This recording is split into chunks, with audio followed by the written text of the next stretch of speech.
I lived my life as an ordinary office worker and never gave it any attention in terms of significant events or significant transformations. Wake up, get dressed, grab a drink, and go through the motions like hundreds of millions of other people.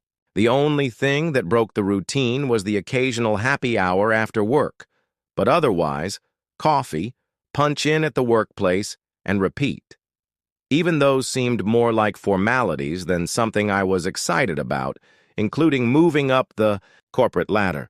No matter how many times I did it, there was a certain resignation to my routine that everyone dreams of but doesn't. I tried to push myself, but something constantly stopped me. I lacked the passion to surpass the competition or to test the limits of what was feasible. Instead, I discovered I would fill in the gaps, fulfill deadlines, and take care of the routine work whenever no one else wanted to. I never put much more effort into it because it was safe and no one ever questioned me a lot. To be honest, I didn't need a corner office, but it was comfy and wasn't going anywhere. I believe that's what I'd always wanted. I didn't need a huge paycheck. I wanted consistency, regularity, and something I could rely on.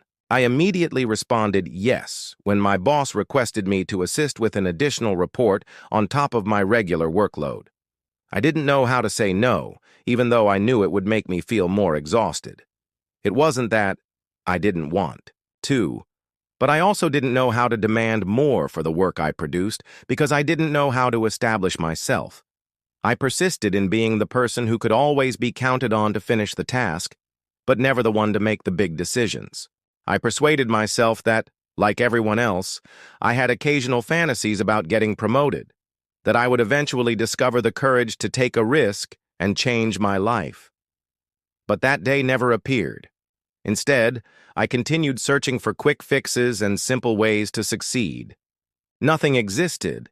There was only a routine of work, home, and work that had become entrenched enough that I had nearly ceased wondering if this was my fate as a regular employee.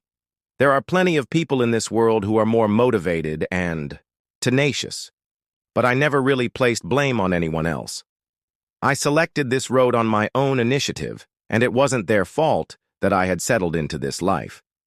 I decided to be cautious, so my life felt secure with no big thrills or triumphs, simply living each day as it comes. Isabella entered my life when everything appeared to be in order.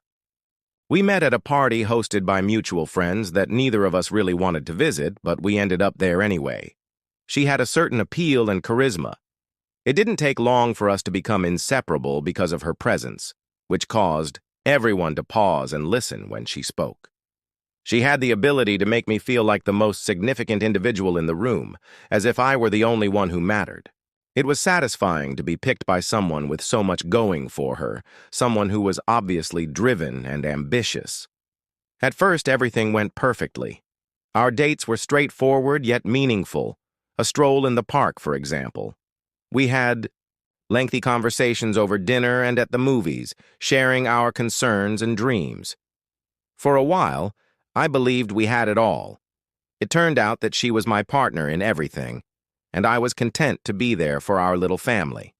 We married earlier than I had anticipated because the world thought we had a future together. However, I assumed that was a logical next step and that we would keep building something, so I didn't ask why. We were lovely together, but the world was ahead of us since we were only in our early 20s. I believed that we had plenty of time to make it work. But things started to shift. It wasn't abrupt, but slowly, like the tide's gradual change that you only see when you look back. Isabella's dreams had vanished. Her objectives became focused on only us, our life, and our common aspirations. She wanted more for herself, more luxury, more beauty, and more things that she no longer had. She was happy spending simple evenings at home, but she yearned for expensive cosmetic procedures, fashionable clothing, and trips to places I could hardly afford. I was stuck in the same office job, taking on tasks that I could hardly afford. Nobody else wanted me, and I never seemed to be able to push myself past the comfortable and the mediocre.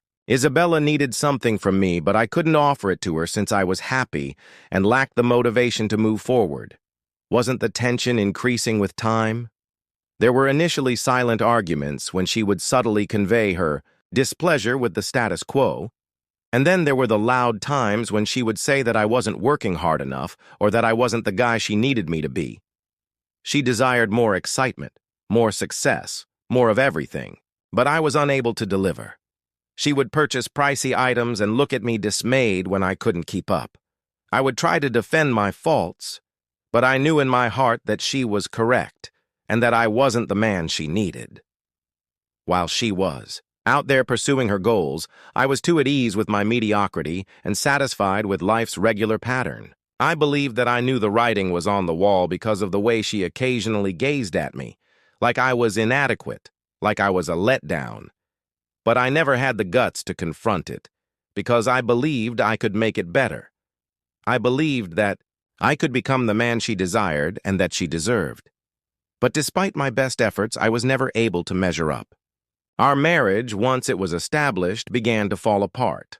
Love started to fade, and the happy moments were replaced by hatred, silence, and frustration.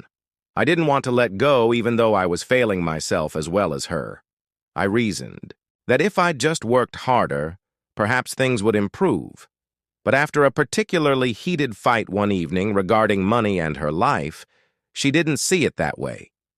Isabella, who deserved it, told me that she needed someone more than I could provide and that she could no longer do this. She needed someone who could support her and give her the life she desired, the luxury and the thrill. I wasn't that person, and I was never going to be.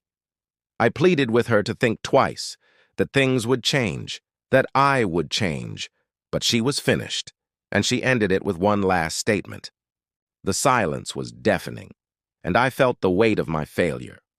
A week later, the divorce papers showed up, and they were a harsh reminder that I hadn't been good enough. Isabella left me with nothing except an empty house and a broken heart. Not only did I have to deal with the loss of her new life, but I also had to pick up the pieces of a marriage that I had failed to rescue. The pain was realizing that I had been dreaming that everything would be all right, believing that love was sufficient. But when aspirations and expectations surpassed reality, love was insufficient. As she left, I couldn't help but feel as though I had let her down, let myself down, and let everything go. All I could do was watch her leave, knowing that I had put a lot of effort into building something that was now gone. I was left alone after losing the only person who had ever meant anything to me. I was devastated and alone, left with just the ruins of a life I had assumed would last. The days after Isabella left were the longest in my life. They seemed to go on forever.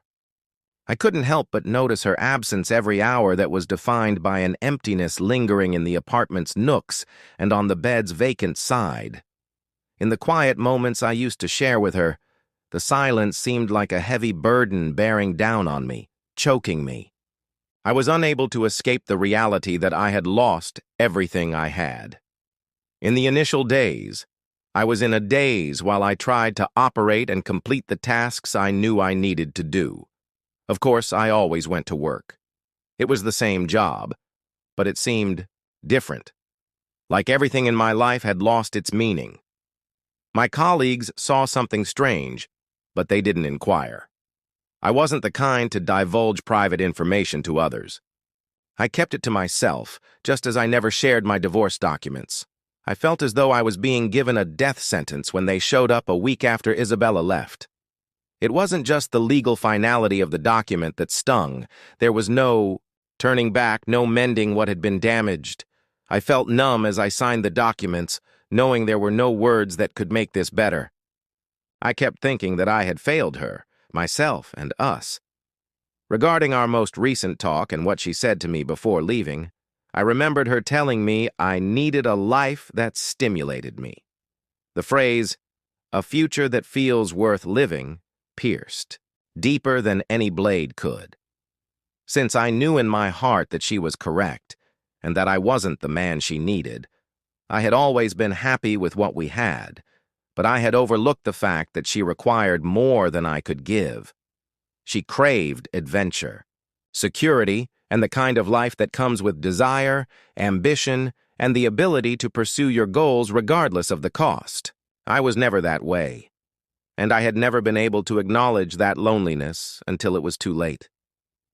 I would lie awake in the dark, staring at the ceiling, reflecting on the early days of our relationship. When we were content and had plans for the future, everything seemed simple. But somewhere down the line, I had ceased to be the guy she desired me to be, and dreams had begun to fade. I wasn't determined enough, ambitious enough for Isabella, and because of that, I lost her and my entire future. I didn't even have the courage to begin again, or to look beyond the lost life that was now gone. She wanted more than I could offer. And as the months passed, I couldn't find a way to fill the void she left behind. I would never be good enough for her, and that truth would haunt me for the rest of my life.